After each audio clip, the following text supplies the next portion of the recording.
కోనసీమ జిల్లా మల్కీపురం మండల ఇరుసు మండలో ONGC mori బావి బ్లోఅవుట్ మంటలు 4 రోజులుగా కొనసాగుతూనే ఉన్నాయి. భూగర్భం నుంచి వచ్చే గ్యాస్ ఒత్తిడి తగ్గడంతో నిన్న మధ్యాహ్నానికి మంటల తీవ్రత తగ్గిందని చెప్పాలి.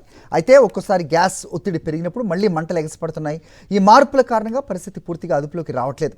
బావి పూర్తిగా మూసేయడానికి అవసరమైన వెల్ క్యాపింగ్ ప్రక్రియపై అధికారులు ఇంకా స్పష్టమైన అంచనాకు రాలేకపోతున్నారు.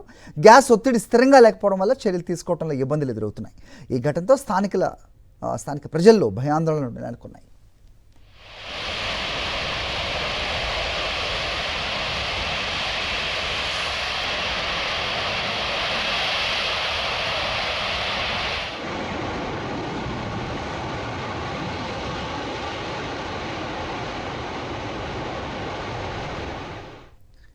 ఢిల్లీ నుంచి వచ్చిన ఓఎన్జీసీ ప్రత్యేక నిపుణుల బృందం ఉబికొస్తున్న గ్యాస్ను అదుపు చేసేందుకు ప్రయత్నిస్తున్నారు. ప్రస్తుతం వాటర్ అంబ్రెలాతో మంటల తీవ్రతను తగ్గించే ప్రయత్నాలు అయితే జరుగుతున్నాయి. తొలి రోజు 30 మీటర్ల మేర ఎగసిపడ్డ అగ్నికీలలు ఇప్పుడు కాస్త అదుపులోకి వచ్చాయి. చుట్టుపక్కల ఉన్న చెట్లు పూర్తిగా దగ్ధమై వారిపోయాయి. వరిచేలు కూడా నాశనం అయిపోయింది. దీంతో రైతులు తీవ్ర ఆందోళన చెందుతున్నారు. పండుగ సమయంలో ఈ ప్రమాదం జరగడం వల్ల తాము పంటలను నష్టపోయామని ఆవేదన చెందుతున్నారు.